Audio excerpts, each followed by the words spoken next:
भारत माता की, भारत माता की।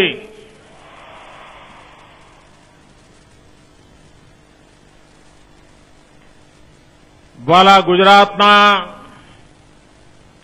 नागरिक भाईओ ने बहनों, ગીરના સિંહોની ભૂમિ પરથી ભારતના તિરંગા ઝંડાની સાક્ષીએ હું આપ સૌ મારા ગુજરાતના વાલા ભાઈઓ બહેનોને અંતઃકરણપૂર્વક આઝાદીના પર્વની અનેક અનેક શુભકામનાઓ પાઠવું છું। ભાઈઓ બહેનો, આ દેશના અનેક મહાપુરુષોએ, સ્વાતંત્ર્ય સેનાનીઓએ, પૂજ્ય બાબુ, પૂજ્ય સરદાર પટેલ, અનેક ક્રાંતિકારીઓ જેમણે પોતાની જીવાની આ ભારત માતાને જંજીરોમાંથી મુક્ત કરાવીને આઝાદીનો શ્વાસ આપણે લઈ શકીએ એ માટે આખી જીવન એમણે હોમી દીધું હતું। આઝાદીના લડવૈયાઓએ અનેક સપના જોયા હતા। આ દેશને સ્વરાજ્ય મળ્યું, પણ કમનસીબે સુરાજ્ય ન મળ્યું। અગર જો આ દેશની સામે કોઈ મોટામાં મોટો પડકાર હોય તો એ પડકાર સુરાજ્યનો છે। દેશ આઝાદ થયો ત્યારે જે વાતાવરણ હતું, દેશભક્તિની લલક હતી, દેશ માટે કરી છૂટવાની હર હિન્દુસ્તાનની તમન્ના હતી। એ વખતે અગર જો દેશ में સુરાજ્યની દિશામાં વાળવા માટેનો પ્રયાસ થયો હોત તો આજે ભારત સમૃદ્ધ દેશોની જગ્યા ઉપર ઉભું હોત। ભારત આઝાદ થયા પછી દુનિયાના અનેક દેશ આઝાદ થયા છે। વિશ્વના નકશા પર જેમનું નામો નિશાન નહોતું એવા દેશોએ પોતાનું સ્થાન ઉભું કર્યું છે। અને આમાં નાના નાના દેશો પણ આપણા પછી પણ આઝાદ થયા છતાંય આજે વિશ્વના સમૃદ્ધ દેશો પૈકી એમનું સ્થાન ઉભું કર્યું છે। ભાઈઓ બહેનો, સુરાજ્યની લલકને આ દેશ પ્રાપ્ત ન કરી શક્યો, પરંતુ ગુજરાતે ભલી ભાંતિ એ વાતને સમજી લીધી અને ગયો આખો દસકો રાજનીતિક સ્થિરતાને કારણે, પોલિટિકલ સ્ટેબિલિટીને કારણે આપણે એક પછી એક સુરાજ્યની દિશામાં કદમ ઉઠાવ્યા। આજે ગુજરાત એક ગુડ ગવર્નન્સ સ્ટેટ તરીકે દેશ અને દુનિયામાં જાણીતું થયું છે। યુનાઇટેડ નેશન જેવી સંસ્થાઓએ આપણને શાસન પ્રણાલી અને લોકહિતના કામોને ધ્યાને રાખીને પુરસ્કાર સુદ્धा આપ્યા છે। ભાઈઓ બહેનો, આજે જે ગુજરાતની પ્રગતિ દેખાય છે એના મૂળમાં સુરાજ્ય એક કારણ છે। ગુડ ગવર્નન્સ એક એનું મહત્વપૂર્ણ કારણ છે અને એના કારણે આજે એ શક્ય બન્યું છે। પણ ભાઈઓ બહેનો, એક જમાનો હતો કે જેમાં રાજ્ય કેવુંની ચર્ચા થતી હતી। રાજ્ય સારું હોય તો સારી વાત એમ થતું હતું। ધીરે ધીરે ધીરે ગુડ ગવર્નન્સ પર વાત પહોંચી। આપણે એનાથી પણ એક ડગલું આગળ વધ્યા છીએ। આપણે કહ્યું છે P2 G2, pro people, proactive, good governance.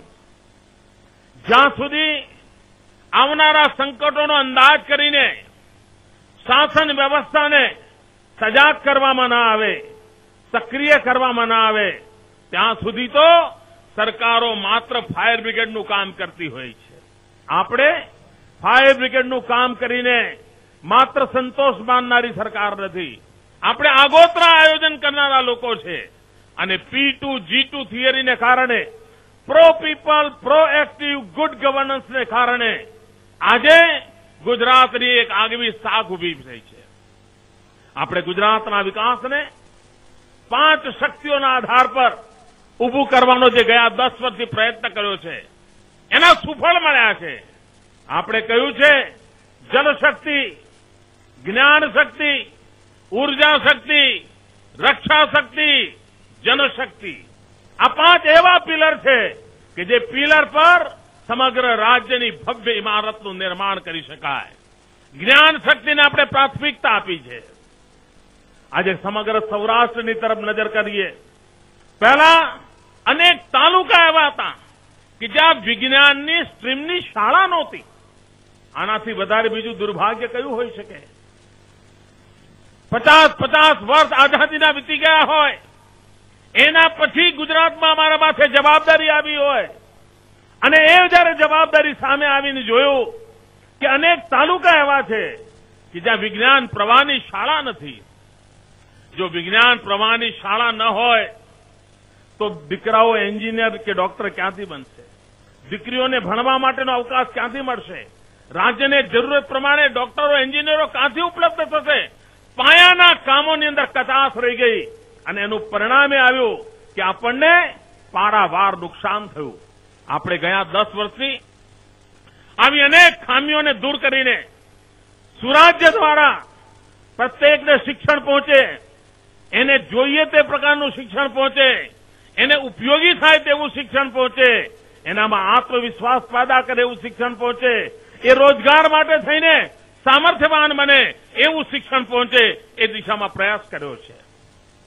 ભાઈઓ બહેનો, આજે ગુજરાતની અંદર આઈટીઆઈનું નેટવર્ક સમગ્ર દેશમાં એક મોડેલ રૂપ બન્યું છે. કાલે જૂનાગઢની ધરતી પર મને 6 નવજવાનીઓને સર્ટિફિકેટ આપવાનો અવસર મળ્યો. આ જવાનીઓ આઈટીઆઈના વિદ્યાર્થી હતા. એમણે ક્યારેય જીવનમાં વિચાર નહીં કર્યો હોય કે આઈટીઆઈ એટલે જીવનમાં કંઈ જ નહીં, ટર્નર ફિટર બને, માણસનું ભાગ્ય શું હોય.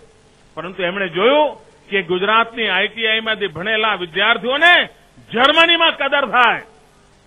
જર્મનીની કંપનીઓ એમને બોલાવે અને પોતાના ઉત્પાદનના ક્ષેત્રમાં ખૂબ હોશિયાર અને શક્તિશાળી યુવાનો તરીકે એમની પરખ કરે. આ આપણા શિક્ષણની ગુણવત્તામાં જે સુધારો થયો છે એના કારણે પરિણામ મળ્યું છે. આજથી 10 વર્ષ પહેલા દીકરીઓ શાળાએ નહોતી જતી. એવા ઘર જોવા મળે કે જ્યાં 4 પેઢી જીવતી હોય, પરંતુ 4 પેઢીમાં એક પણ મા, બહેન કે દીકરી એને શાળાનું પગથિયું ન જોયું હોય. આજે આપણે 100% નામાંકન કરાવવામાં સફળ થયા છે. પહેલા દીકરીઓ નિશાળતો દાખલ થાય, લોકો શાળા છોડીને જતા રહેતા હતા. આપણે ડ્રોપઆઉટ ઘટાડ્યો. 20%, 25%, 30%ના ડ્રોપઆઉટમાંથી ઘટીને આજે માંડ 1.5-2% ઉપર લાવીને ખડો કરી દીધો છે, અને એને પણ આવનારા દિવસોમાં 0 ડ્રોપઆઉટ સુધી લઈ જવું છે. ભાઈઓ બહેનો, કૃષિ, આ કચ્છ સૌરાષ્ટ્રની દશા કેવી હતી? કચ્છની દશા કેવી હતી? માઇનસ ગ્રોથ હતો, માઇનસ. જનસંખ્યા ઘટી રહી હતી. લોકો કચ્છ અને સૌરાષ્ટ્ર છોડીને સુરતની ઝૂંપડપટ્ટીમાં જીવવાનું પસંદ કરતા હતા. મુંબઈની ઝૂંપડી ઝોપડી ચાલીઓમાં પડ્યા રહેવાનું પસંદ કરતા હતા, કારણ પોતાના ગામમાં કોઈ ભવિષ્ય નહોતું. ખારા પાટ દરિયાની હવાને કારણે ખેતી તબાહ થઈ ચૂકી હતી. શિક્ષણનું નામો નહોતા, ઉદ્યોગો નહોતા, રોજગારની તક નહોતી, અને એના કારણે મારા કચ્છ કાઠિયાવાડના જવાનિયાઓને મા બાપને છોડીને, ગામ, ઘર, મોહલ્લો, મિત્રો છોડીને નોકરી માટે શહેરોમાં ભટકતા થવું પડ્યું હતું. આજે એ કચ્છ કાઠિયાવાડને એ જ દરિયા કિનારો સમૃદ્ધ બનાવીને ભારતની સમૃદ્ધિના પ્રવેશદ્વારમાં પરિવર્તિત કરવાનું સપનું જોયું છે. ભાઈઓ બહેનો, સ્પષ્ટ જોઉં છું, જે જહોર જલાલી દ્વારકાધીશના જમાનામાં હિન્દુસ્તાનના દરિયા કિનારે, ગુજરાતના કિનારે હતી, આવનારા દિવસોમાં એનાથી પણ ભવ્ય જાહો જલાલી કચ્છ કાઠિયાવાડ અને દરિયા કિનારે ફરી એક આવ આવવાની છે. એક નવું ગુજરાત, ગુજરાતના દરિયા કિનારે આકાર લેવાનું છે. ધોલેરા દરિયા કિનારે બનનારું એક નવું શહેર, દહેજ દરિયા કિનારે બનનારું નવું શહેર આપણા કોસ્ટલ ડેવલપમેન્ટ ઓથોરિટી બનાવી છે. આખો સમુદ્ર કિનારો એને ગાંચતો કરવો છે, જાગતો કરવો છે, એના માટેનું અભિયાન ઉપાડ્યું છે. અને એની સાથે સાથે આ દરિયા કિનારાની સિક્યુરિટી મુંબઈની ઘટના પછી કોઈ રાજ્ય આંખ બંધ ન કરી શકે. ભારત સરકાર ક્યારે કરશે કેવું કઠિન છે મિત્રો. ગુજરાત ઇંતજાર ન કરી શકે અને એટલા માટે ગુજરાતે પોતાની અલગ મરીન સિક્યુરિટીની વ્યવસ્થા ઉભી કરી છે. અને અલગ મરીન સિક્યુરિટી દ્વારા ગુજરાતના સમુદ્ર કિનારાને સુરક્ષિત રાખવાનું એક અભિયાન ઉપાડ્યું છે. એક જમાનો હતો કે ગુજરાતનો દરિયા કિનારો બદનામ હતો. એક જમાનો હતો ગુજરાતનો દરિયા કિનારો મજબૂર હતો. અને આજે એક જમાનો છે ગુજરાતનો દરિયા કિનારો દેશનું ગૌરવ બન્યો છે. આજે ગૌરવની વાત છે કે ગુજરાતનો દરિયા કિનારો મજબૂત બન્યો છે. આજે ગૌરવની વાત છે કે ગુજરાતનો દરિયા કિનારો હિન્દુસ્તાનની સમૃદ્ધિની અંદર યોગદાન આપનાર એક સક્ષમ આર્થિક પ્રવૃત્તિનું કેન્દ્ર બન્યો છે. ભાઈઓ બહેનો, એક સમય હતો ગુજરાતનો દરિયા કિનારો એટલે દાણચોરોનું સ્વર્ગ માનવામાં આવતો હતો. એટલું જ નહીં, હિન્દુસ્તાનમાં આરડીએક્સ આવે તો ગુજરાતના દરિયા કિનારે ઉતરે. હિન્દુસ્તાનમાં AK-47ના ઢગલા થાય તો ગુજરાતના દરિયા કિનારે ઉતરે. હિન્દુસ્તાનમાં આતંકવાદીઓને બળ મળે તો શસ્ત્રોની આપ-લે ગુજરાતના દરિયા કિનારે થાય. આ જ બધા દિવસો આપણે જોયા હતા. આજે એ સઘળી ચીજોને તાળા લાગી ગયા. આરડીએક્સના દરવાજા બંધ થઈ ગયા. AK-47ના ઢગલા ઉતરતા હતા, બંધ થઈ ગયા. અને એક સુરક્ષાનું કવચ ગુજરાતના દરિયા કિનારે પૂરું પાડવાનું કામ ગુજરાતના જાબાજ જવાનોએ કર્યું છે. ગુજરાતની પોલીસે કર્યું છે. ગુજરાતની સરકારે એને અગ્રિમતા આપી છે. ભાઈઓ બહેનો, ઉદ્યોગોનો જે રીતે વિકાસ થઈ રહ્યો છે, આજે હું પ્રધાનમંત્રીનું ભાષણ સાંભળી રહ્યો હતો. પ્રધાનમંત્રી પોતાના ભાષણમાં જે કહે છે, હું ગુજરાત સરકારના વિરોધીઓને કહું છું કે અમારી વાત તમને ગળે ન ઉતરતી હોય તો કાંઈ નહીં, પણ તમારા પ્રધાનમંત્રીએ કહ્યું છે કે આ દેશમાં રોજગારી વધારવા માટે વિદેશી મૂડીરોકાણ લાવવું પડે. આપણા પ્રધાનમંત્રી પોતે કહે છે, આપની પાર્ટીના છે, એ પોતે એમ કહે છે કે ગુજરાત હિન્દુસ્તાનની અંદર વિદેશી મૂડીરોકાણ આવે એના માટે થઈને રાજકીય સર્વસંમતિ બનવી જોઈએ. રાજકીય પક્ષોએ વિવાદોથી પર ઉઠવું જોઈએ. હું માનીશ કે ભારતના પ્રધાનમંત્રીની સલાહ કમસે કમ એમના પક્ષના નેતાઓ માનશે, એમના પક્ષના નેતાઓ સમજશે અને કંઈક કરશે હું आशा રાખું છું. भाइयों बहनों, आज मैंने जब प्रधानमंत्री का भाषण दूरदर्शन पर सुबह सुना, मुख्यमंत्री के नाते नहीं, एक नागरिक के नाते भी मुझे बहुत निराशा हुई. मेरे देश के प्रधानमंत्री जब 120 करोड़ देशवासियों को संबोधित कर रहे थे, तब सिवाय निराशा उनके मुंह से एक शब्द नहीं निकला. वो कह रहे हैं कि महंगाई को रोकना हमारे आपे में नहीं है, हमारी क्षमता में. ऊपर से कह रहे हैं कि इस बार मौसम खराब है तो महंगाई की स्थिति और बिगड़ सकती है. इस प्रकार की बात कर रहे हैं. मैं हैरान हूं. वो कह रहे हैं कि कई निर्णय हम इसलिए नहीं कर पा रहे हैं कि हमारे साथी दल से हम सहमति नहीं कर पा रहे हैं और उसके कारण एक रुकावट का माहौल आया है. और भाइयों बहनों, प्रधानमंत्री जी जो बातें कही, मैं आज प्रधानमंत्री जी को जूनागढ़ की धरती पर से तिरंगे झंडे की साक्षी से भारत के संविधान की मर्यादाओं में रह करके सवाल पूछना चाहता हूं. प्रधानमंत्री जी, आज आप वादा कर रहे थे कि आप बैंक का ब्याज कम करेंगे अगर मध्यम वर्गीय लोग अपना घर बनाना चाहते हैं तो. आपने वादा किया. प्रधानमंत्री जी, आपको मालूम है, आपने 2004 में वादा किया था कि हिंदुस्तान का नौजवान अगर पढ़ाई करना चाहता है तो उसको कम ब्याज से लोन मिलेगी.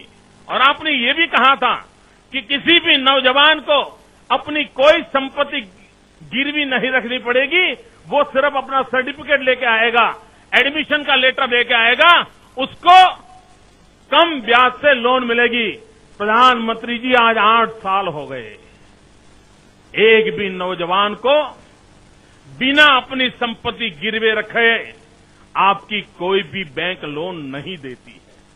अगर देश के नौजवान को पढ़ाई के लिए लोन देने का वादा करने के बाद भी, 8 साल के बाद भी अगर आपकी सरकार लोन देने में असफल होती है, तो कौन भरोसा करेगा आपके वादों पर? प्रधानमंत्री जी, आज आपने वादा किया कि आप हर गांव में बिजली पहुंचाने का प्रयास करेंगे। काश अच्छा होता जिन राज्यों ने पहुंचाई है उनका अगर उल्लेख करते तो शायद देश को एक सही संदेश जाता। लेकिन आप राजनीति से ऊपर उठ करके एक प्रधानमंत्री के नाते उतना भी गौरवपूर्ण वाक्य नहीं बोल पाए। लेकिन प्रधानमंत्री जी, मैं आपकी बात पे भरोसा कैसे करूं? मैं इस देश के नागरिक के नाते आपसे ये भरोसा कैसे करूं जब इस देश के 19 राज्य अंधेरे में डूब जाते हो, जिस इस देश के 60 करोड़ से नागरिक अंधेरे की मुसीबत में जीने के लिए मजबूर हो जाते हो। एक अकेला पूरे देश में गुजरात ऐसा रहा कि जब बिजली का संकट आया तब गुजरात बच गया। गुजरात में अंधेरा नहीं हुआ, गुजरात चमकता रहा, गुजरात जगमगाता रहा, लेकिन हिंदुस्तान अंधेरे में डूब गया। जब सारा देश अंधेरे में डूब गया तो मैं कैसे भरोसा करूं प्रधानमंत्री जी कि आप बिजली देने के वादे में खरे उतर पाएंगे? प्रधानमंत्री जी, आप कहते हैं कुपोषण एक बहुत बड़ी शर्मिंदगी है।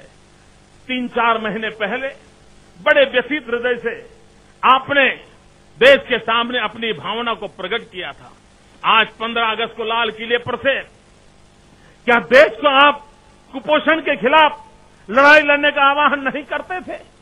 क्या इस देश के अंदर ऐसी संस्थाएं नहीं है जो कुपोषण के खिलाफ लड़ाई लड़ने के लिए आगे आए? लेकिन प्रधानमंत्री, ये दुर्भाग्य की बात है, आज आपके पूरे भाषण में कुपोषण से मुक्ति के लिए आपके पास क्या योजना है? गरीब परिवार के बच्चों को न्यूट्रिशन फूड मिले उसके लिए आपकी क्या व्यवस्था है? उसके लिए आपने पूरी तरह मौन रखा। प्रधानमंत्री जी, आज आपने एक बात कही है, आप बुरा मत माने तो मैं आपसे कहना चाहता हूं, आपने उस बात को कहा है जो गुजरात पिछले 2 साल से बहुत ही विगरस रूप से कर रहा है। और मैं 6 साल पहले एनडीसी की मीटिंग में प्रधानमंत्री जी आपको कहा था, आपका लिखित भाषण है और मेरा भी भाषण उपलब्ध है, आप देख सकते हैं। मैंने आपसे कहा था अगर 21वीं सदी हिंदुस्तान की सदी है तो हमारी स्पर्धा चीन के साथ है, और अगर हमारी स्पर्धा चीन के साथ है तो चीन के सामने अगर मुकाबला करने के लिए हमारे पास सबसे बड़ी ताकत है तो हमारा युवान है। और जब तक हम युवान का स्किल डेवलपमेंट अभियान नहीं चलाते हैं, स्किल डेवलपमेंट का मिशन खड़ा नहीं करते, तब तक दुनिया में चीन के सामने खड़े रहने की हम ताकत नहीं प्राप्त कर सकेंगे। और इसलिए भारत को उस पर बल देना चाहिए। प्रधानमंत्री जी, आपने सुन लिया था, कोई जवाब नहीं दिया था। लेकिन गुजरात एक राज्य ऐसा है कि जिसने पिछले 2 साल से स्किल डेवलपमेंट मिशन शुरू किया हुआ है। इतना ही नहीं, 150 वर्ष स्वामी विवेकानंद जी के, इसको जब हम मना रहे हैं तब हमने उसको पूरा शक्ति गुजरात के युवाओं पर केंद्रित की है और लाखों नौजवानों को स्किल डेवलपमेंट करके वो जॉब प्राप्त करे, ऐसी क्षमता उनके प्राप्त हो, गुजरात के नौजवान को बेरोजगार न होना पड़े, इस दिशा में काम करने का हमने अभियान उठाया और आज उसके नतीजे आए हैं। भारत सरकार का रिपोर्ट कहता है कि हिंदुस्तान में जो कुल रोजगार मिलते हैं उसमें से 72% अकेले गुजरात ने दिए हैं। भारत सरकार का रिपोर्ट आया है कि पूरे हिंदुस्तान में जो बेरोजगारों की संख्या है उसमें कम से कम बेरोजगार नौजवान कहीं है तो गुजरात की धरती पर है। हमने पिछले महीने स्किल डेवलपमेंट योजना के तहत जिन नौजवानों के शिक्षा दीक्षा पाई थी, 66,000 नौजवानों को 1 महीने के भीतर भीतर रूबरू में जाकर के नौकरी के पत्र दे दिए थे। आज वो रोजी रोटी कमाने लग गए हैं। स्किल डेवलपमेंट के महत्व को हमने आपके सामने प्रस्तुत किया था, लेकिन आपने 4 साल गवा दिए प्रधानमंत्री जी, और आज आप लाल किले पर से कह रहे हैं कि आप स्किल डेवलपमेंट की दिशा में कोई काम करेंगे। हम कैसे भरोसा करें प्रधानमंत्री जी कि ये आप इतनी धीरी गति से अगर चलोगे और दुनिया बदलती जा रही है, चीन से हमारी स्पर्धा चल रही है, हम कैसे सज्ज होंगे। प्रधानमंत्री जी, आपने आसाम के प्रति दुख व्यक्त किया, लेकिन आप मुंबई में जो घटना घटी उसके विषय में मौन रह गए। प्रधानमंत्री जी, ये दो तराजू क्यों? असम की तो पीड़ा होती है, लेकिन मुंबई में जो घटना घटी, जो अति गंभीर घटना के प्रति देश के प्रधानमंत्री मौन कैसे रह सकते हैं। प्रधानमंत्री जी, देश सुनना चाहता था कि आप बांग्लादेशियों के विषय में क्या कहना चाहते हैं। भारत के अंदर बांग्लादेशियों की घुसपैठ एक बहुत बड़ा संकट बनती जा रही है। असम तो एक छोटा सा नमूना है, पूरे देश में संकट बनता जा रहा है। तब प्रधानमंत्री जी, यह देश जानना चाहता था कि आप बांग्लादेशियों के संबंध में क्या सोच रहे हो, आपकी नीतियां क्या है। क्या हिंदुस्तान में बांग्लादेशियों का प्रभाव रहेगा कि हिंदुस्तान के मेरे भाइयों बहनों का प्रभाव रहेगा। आसाम के दिल में जो आग है, उस आग को समझने की अगर आपने कोशिश की होती, बांग्लादेशियों की उस बात को आपने अपनी वाणी में अगर अपने विचारों को व्यक्त किया होता, तो आसाम ही नहीं, पूरा नॉर्थ ईस्ट भारत के प्रधानमंत्री से एक संतोष की बात सुनकर के जाता। लेकिन मेरे देश का दुर्भाग्य है कि मेरे प्रधानमंत्री ऐसी गंभीर समस्याओं पर कुछ भी कहने को तैयार नहीं है। न कृषि के लिए उनके पास योजना है। भाइयों बहनों, इस बार भयंकर अकाल की ओर देश गया है। क्या मेरे देश के प्रधानमंत्री किसानों के लिए कोई योजना नहीं दे सकते थे? इतना बड़ा संकट अकाल का है, अछत है, पानी नहीं बरस रहा है, वर्षा रूठ गई है। पता नहीं किन पापियों के कारण मेरे गरीब किसानों को भुगतना पड़ रहा है। तब देश आशा करता था कि मेरे प्रधानमंत्री किसानों के लिए कोई योजना लेकर के आते, किसानों को कोई विश्वास देते। भाइयों बहनों, दिल्ली सरकार कुछ करे या न करे, मारा गुजरात ना वाला किसान भाइयों बहनों, दिल्ली ની सरकार का करे कि न करे, કરી શકે કે ન કરી શકે, પણ આ રાજ્યના મુખ્યમંત્રી તરીકે હું આપને વિશ્વાસ આપું છું કે મારી સરકારનું પહેલું કર્તવ્ય છે અબોલ જીવોની રક્ષા કરવાનું। મારી સરકારનું પહેલું કર્તવ્ય છે મારા ખેડૂતોને પૂરેપૂરી મદદ કરવાનું। મારી સરકારનું પહેલું મહત્વ છે કે એનું બજેટ જો વપરાશે તો ગુજરાતના ગામડા માટે, ગુજરાતના ખેડૂત માટે, દુષ્કાળની સામે જજુમાં રહેલા મારા ગુજરાતના ખેડૂતને માટે મેં કરીશું। અને એટલું જ નહીં, અમે જૂની પુરાણી પદ્ધતિથી કામ કરવા માંગતા નથી। અંગ્રેજોના જમાનાથી રાહત માટેના જે મેન્યુઅલ બનાવ્યા છે, એ મેન્યુઅલની ચોખટમાં મારી સરકારને પૂરી નથી દેવી। એટલે મેં એમને મોકળા મને કહ્યું છે કે નવી ઇનોવેટિવ સ્કીમ લાવો, ક્રિએટિવ એસેટ ઉભી થાય એના માટેની સ્કીમ લાવો। નરેગાનું પણ કામ એવી રીતે કરો કે જેના કારણે આ રાજ્યનું ભલું થાય, એ પ્રકારની એસેટ્સ निर्माण થાય। એવા અનેક પ્રકારના આદેશો આ સરકારે નીચે સુધી આપી દીધા છે। અને હું મારા દુષ્કાળ પીડિત ભાઈઓ બહેનોને વિશ્વાસ આપું છું કે આપને ઉની આંચ ના આવે એ માટેનો પૂરો પ્રયાસ મારી સરકાર કરશે। ભાઈઓ બહેનો, આજે જયારે આઝાદીના પર્વે હું આપની વચ્ચે આવ્યો છું, ત્યારે કેટલીક જાહેરાતો પણ કરવાનું મને ઉચિત લાગે છે। આજે 15મી ઓગસ્ટે દેશ માટે બલિદાન આપનાર સ્વાતંત્ર્ય સેનાનીઓનું સ્મરણ કરું છું, ત્યારે આજે 15મી ઓગસ્ટે હું એક ઘોષણા કરું છું કે અત્યાર સુધી સ્વાતંત્ર્ય સેનાનીઓને પેન્શન પેટે રૂપિયા 5,000 મળતા હતા, હવે પછી એ રકમ વધારીને 6,000 રૂપિયા કરવામાં આવે છે। અને સ્વાતંત્ર્ય સેનાનીઓના ગૌરવની અંદર ઉમેરો કરવાનો પ્રયાસ આ સરકાર કરે છે। ભાઈઓ બહેનો, 0 થી 16 સુધીના ગરીબીની રેખા નીચે જીવતા મારા દલિત ભાઈઓ બહેનો,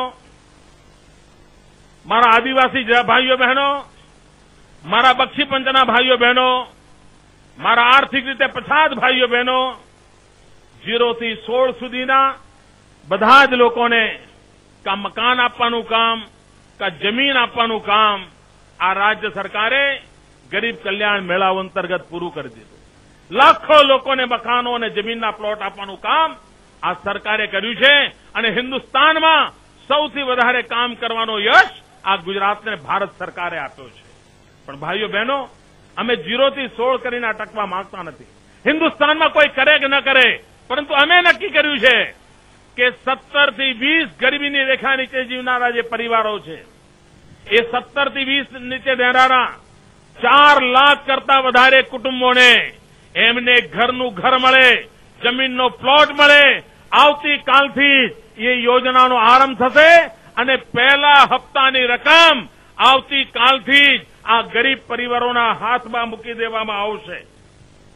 શહેરી મધ્યમ વર્ગના માટે આપણે જાહેરાત કરી છે કે મહાનગરોમાં 0 સ્લમની દિશામાં જવું છે. કોઈને ઝૂંપડામાં જીવવું ન પડે, કોઈને ચાલીમાં જીવવું ન પડે. એને પાકું ઘરનું ઘર હોય એના માટે થઈને આ સરકારે 20,000 મકાનો આ જ વર્ષમાં બનાવવા માટે માર્ચ મહિનાના બજેટમાં બજેટ ફાળવી દીધું છે. એની જાહેરાત આજે હું નથી કરતો. માર્ચ મહિનામાં બજેટ ફાળવી દીધું છે અને મધ્યમ વર્ગના લોકોને ઘરનું ઘર મળે એના માટેનું કામ આ સરકારે ઉપાડ્યું છે. ભાઈઓ બહેનો, ગયા 8 વર્ષથી શિક્ષણને આપણે મહત્વ આપ્યું છે અને આ શિક્ષણને મહત્વ આપવાને કારણે જે લોકો પહેલા, બીજા, 5મા, 7મામાં ભણીને આગળ ગયા છે, હવે એ લોકો કોલેજ કરવા માંગે છે. પરંતુ ગરીબ પરિવારના છે, કોલેજો શહેરમાં છે, એમને હોસ્ટેલોની જરૂર પડે. નીચેનું શિક્ષણ એટલું બધું વધ્યું છે કે જેના કારણે હવે ઉચ્ચ શિક્ષણની જરૂરિયાત ઉભી થઈ છે. આને ધ્યાને રાખીને એક મોટો મહત્વાકાંક્ષી કાર્યક્રમ આ સરકારે હાથ ધરવાનું નક્કી કર્યું છે. 100 કરોડ રૂપિયાની માતબર રકમ ખર્ચીને 36 જેટલા સ્થાનો ઉપર એસસી, એસટી અને ઓબીસી અને ગરીબ વિદ્યાર્થીઓ એમના માટે હોસ્ટેલોનું નિર્માણ કરવામાં આવશે. આ એક જ વર્ષમાં 26,000 વિદ્યાર્થીઓ રહી શકે એવી 36 જગ્યા પર નવી આધુનિક હોસ્ટેલોનું નિર્માણ કરવામાં આવશે અને ગામડામાંથી જે નવી ફાલ આખો તૈયાર થઈ રહ્યો છે, ભણી ગણીને નવી જનરેશન તૈયાર થઈ રહી છે, એને આપણે જોડીશું.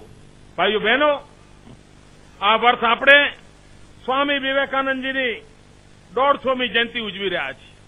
11મી સપ્ટેમ્બર સ્વામી વિવેકાનંદના જીવનમાં ઐતિહાસિક દિવસ છે. 11મી સપ્ટેમ્બર હિન્દુસ્તાનના જીવનમાં પણ ઐતિહાસિક દિવસ છે. 11મી સપ્ટેમ્બર ભારતની હજારો વર્ષની સંસ્કૃતિના ઇતિહાસમાં પણ એક મહત્વનો દિવસ છે.